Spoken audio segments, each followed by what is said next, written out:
Yeah, welcome to RR 314 All-Rounder match number 29 DC versus MI.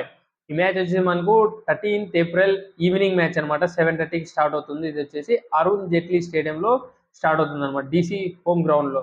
And Arun Jaitley pitch report చూసుకుంటే మాత్రం ఖచ్చితంగా good batting వికెటే అనమాట. But second ఇన్నింగ్స్లో అయితే స్లో అవుతుంది అనమాట, ఖచ్చితంగా స్లో అవుతుంది.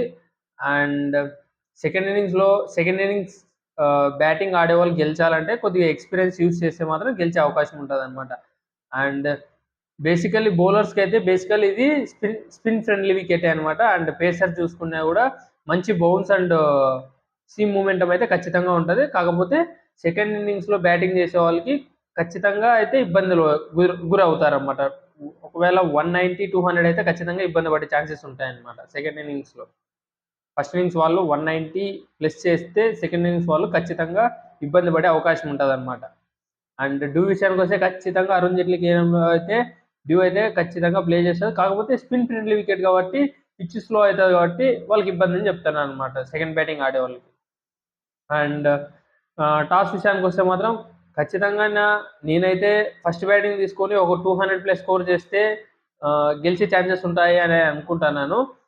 ఎవరు టాస్ గెలిచినా కూడా ఫస్ట్ బ్యాటింగ్ తీసుకొని 200+ రన్స్ స్కోర్ చేస్తే మాత్రం సెకండ్ బ్యాటింగ్ వాళ్ళకి ఖచ్చితంగా ఇబ్బంది పడే ఛాన్సెస్ ఉంటాయన్నమాట.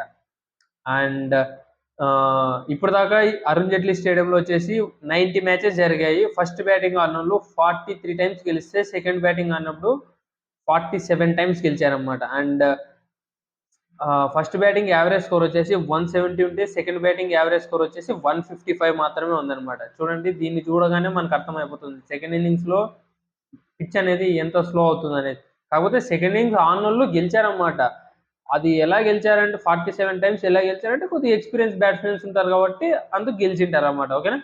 అండ్ హెడ్ టు హెడ్ డీటెయిల్స్కి వస్తే మాత్రం ఇప్పటిదాకా వీళ్ళిద్దరూ 35 మ్యాచెస్ ఆడితే 35లోనూ DC వాళ్ళు వచ్చేసి 16 టైమ్స్ గెలిచారు. అండ్ ఎంఐ వాళ్ళు వచ్చేసి 19 టైమ్స్ గెలిచారన్నమాట. అండ్ ఈ గ్రౌండ్లో 12 మ్యాచెస్ ఆడితే వీళ్ళిద్దరూ DC వాళ్ళు వచ్చి 7 టైమ్స్ గెలిస్తే ఎంఐ వాళ్ళు వచ్చేసి 5 టైమ్స్ మాత్రమే గెలిచారన్నమాట. అండ్ ఫస్ట్ బ్యాటింగ్ ఆడి గెలిచినప్పుడు DC వచ్చేసి ఫస్ట్ బ్యాటింగ్ ఆడి 6 టైమ్స్ గెలిచింది.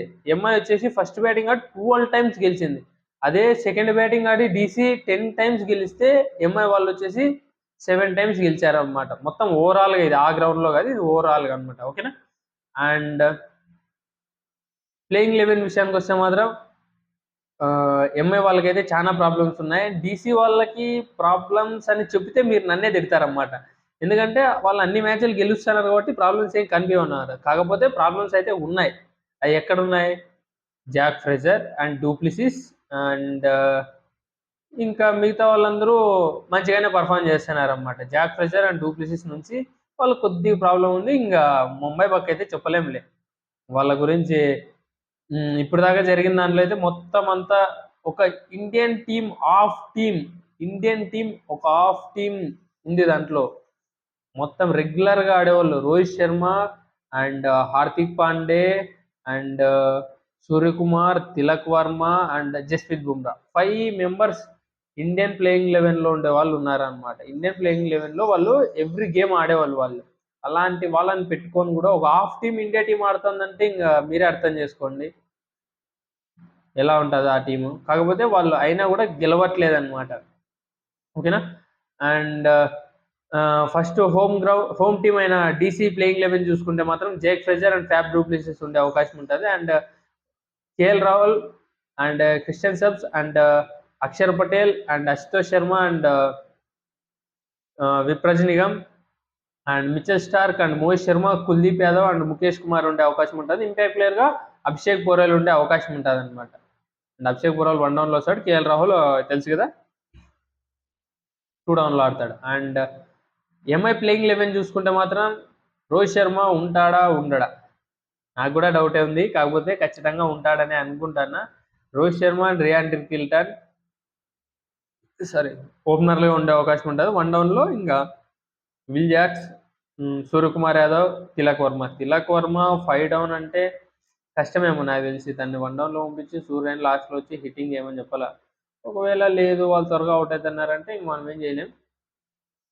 వాళ్ళ బ్యాటింగ్ ఆర్డర్ ఇలానే ఉంటుంది. And Hardik Pandey, Naman Dhir and Mitchell Santner and Deepak Chahar and Trent Boult and Jasprit Bumrah and impact ప్లేయర్గా విఘ్నేష్ పుతూర్ ఉండే అవకాశం ఉంటుంది అనమాట. బౌలింగ్లో ఏం ప్రాబ్లమ్స్ లేవు. ట్రెంట్ బోల్ట్ బాగానే వేస్తున్నాడు, కాకపోతే కొద్దిగా రన్స్కి వెళ్తున్నాడు, కొద్దిగా ఎకానమీ హై ఉంది, పర్లే అనమాట. ఇంకా బౌలర్ అన్నాక రన్స్ కొట్టేశాడు, వికెట్స్ అయితే తీస్తున్నాడు. మిచెల్ శార్నర్ మనము ఐపీఎల్ స్టార్ట్ కాకముందు చూసుకుంటే వీళ్ళు బౌలింగ్ అంతా బ్యాటింగ్ బాగుంది, బౌలింగ్ ఏరా స్వామి ఏం బాగాలేదు, ఎందుకంటే జస్ప్రీత్ బుమ్రా మర్సనంగా లేడు, స్పిన్ బౌలర్లు ఎవరున్నారు, మిచెల్ శార్నర్ కూడా తను ఎంత మాత్రం వేస్తాడో తెలియదు మనకు, అది ఇది అనుకున్నాను.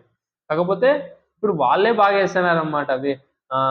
విఘ్నేష్ పుత్తూర్ కావచ్చు అండ్ మిచెల్ శార్నర్ కావచ్చు, వీళ్ళే బాగా వేస్తున్నారు.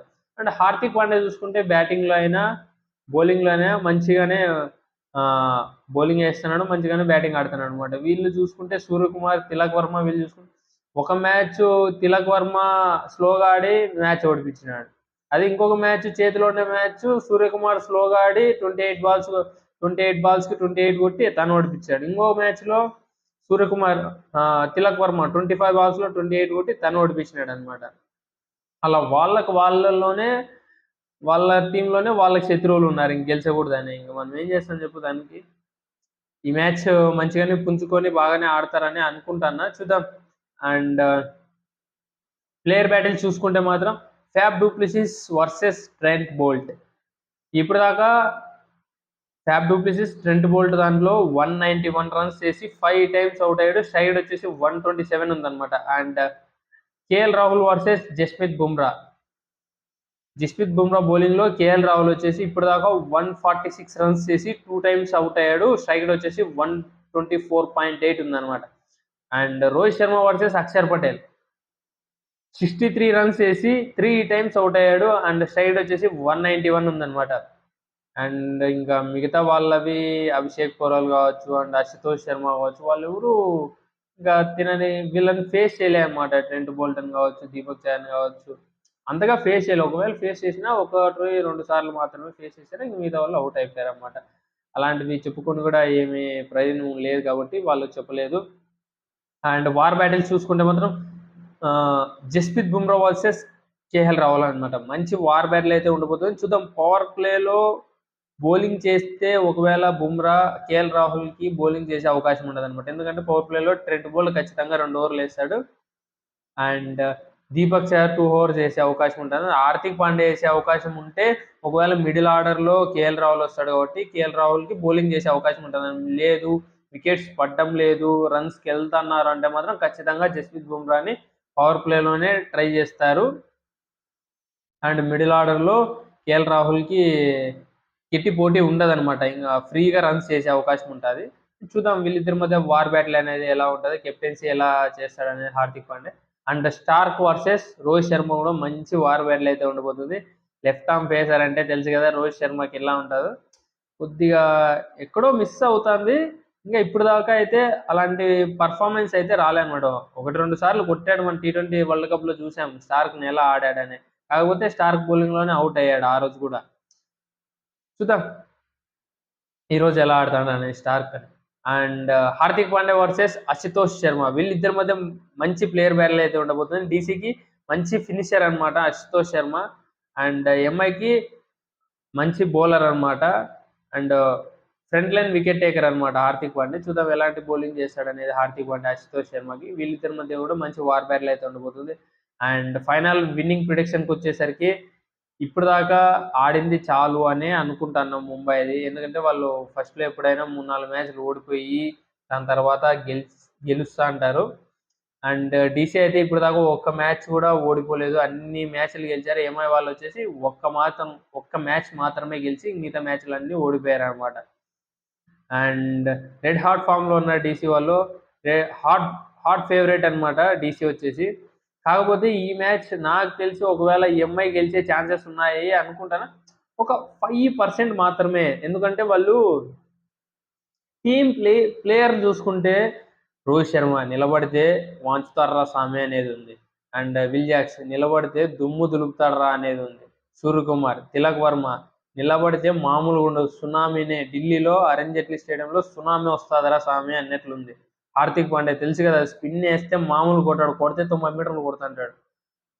ఇలాంటి బ్యాటింగ్ లైనప్ని పెట్టుకొని మనం ఎంఐ ఓడిపోతుంది అని చెప్పాలని అయితే నాకైతే లేదు. కాకపోతే రెడ్ హాట్ ఫామ్లో వచ్చేసి డీసీ వాళ్ళే ఉన్నారన్నమాట. వాళ్ళు 4కి 4 మ్యాచ్లు గెలిచారు. వీళ్ళు ఇంకా ఒక్క మ్యాచ్ మాత్రమే గెలిచి మిగతా మ్యాచ్లన్నీ ఓడిపోయారన్నమాట. కాకపోతే ఈ మ్యాచ్ గెలిచే అవకాశం ఉందని నేనైతే అనుకుంటున్నాను. ఎంఐ వాళ్ళకి వచ్చేసి 55% ఇస్తున్నాను. డీసీ వాళ్ళకి వచ్చేసి 45% మాత్రమే ఇస్తున్నాను. చూద్దాం, 50-50 అని చెప్పొచ్చు. కాకపోతే ఏదో ఒకటి సెలెక్ట్ చేసుకోవాలి కాబట్టి నేనైతే ఎంఐనే చూస్ చేసుకుంటాను. ఇప్పటికే చాలా మ్యాచ్లు ఓడిపోయారు. ఇప్పటి నుంచి గెలిస్తేనే వాళ్ళు వెళ్ళే ఛాన్సెస్ ఉంటాయన్నమాట. లైక్ వాళ్ళు క్వాలిఫై అయ్యే ఛాన్సెస్ ఉంటాయి. సెమీఫైనల్కి కానీ ఫైనల్స్కి కానీ వెళ్ళాలంటే ఇప్పటి నుంచి గెలిచాలన్నమాట. ఇంకా అందుకనేసే వాళ్ళు గెలుస్తారనే హోప్తోనే నేను 5% ఎక్కువ ఇచ్చాను. ఇంకా డీసీ వాళ్ళకి అయితే 50-50. వాళ్ళ బ్యాటింగ్ ఎలా ఉందో తెలుసు కదా.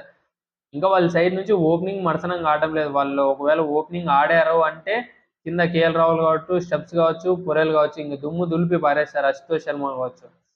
అందుకనేసి 50-50 అనే చెప్పొచ్చు. కాకపోతే ఏదో ఒకటి సెలెక్ట్ చేసుకోమంటే నేనైతే ముంబై అనేది సెలెక్ట్ చేసుకుంటా. స్లైట్ ఎడ్జ్ ఉంది,